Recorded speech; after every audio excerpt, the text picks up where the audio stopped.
Nagpalabas ng kautusan si Supreme Court Administrator Maidas Marquez na nagpapatawag sa ilang hukom kaugnay ng umunoy pagkakaroon ng sariling bersyon ng Janet sa hudikatura. Ito ay ang tatlong tinaguriang Arlene sa mga korte na umano'y nanunuhol sa mga hukom. Si Joseph Parafina sa detalye. Iniimbestigahan na ngayon ng Korte Suprema na pabalitang Arlene na umano'y Janet Lim Napoles sa judiciary. Sa panayam kay Justice Maidas Marquez, ang court administrator ng kataas-taasang hukuman, ang Arlene na sinasabing fixer o tulay para mapabura ng kaso ang sinumang may kailangan sa mga judges na nasa Court of Appeals, Manila RTC at isa sa mga RTC sa lalawigan.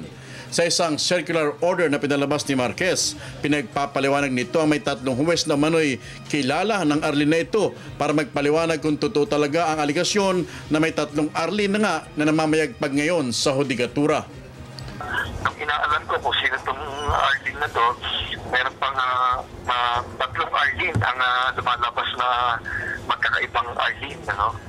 And that is why before I proceed, ang ginawa ko, una ay pinaalala ko sa mga judges, naglabas tayo ng circular na reminding them of yung mga conduct during elections.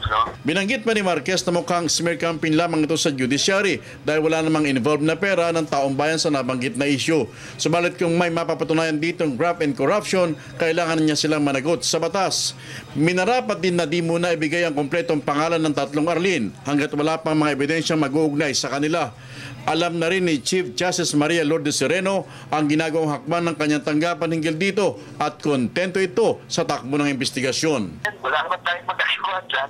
We just have to answer all these attacks and show to everyone that if there are irregularities in the judiciary, these irregularities are confined to a small portion or part of the judiciary. Ilan sa mga pinagkagagawa ng Arlene na ito ay ang pamamahagi ng mga signature bags, pagkuha ng maraming mga rooms sa Manila Peninsula Hotel at maraming iba pa na sa ngayon na may di pa napapatunayan sa ginagawang investigasyon ng Court Administrator's Office. Para sa Telebisyon ng Bayan, ako si Joseph Parafina.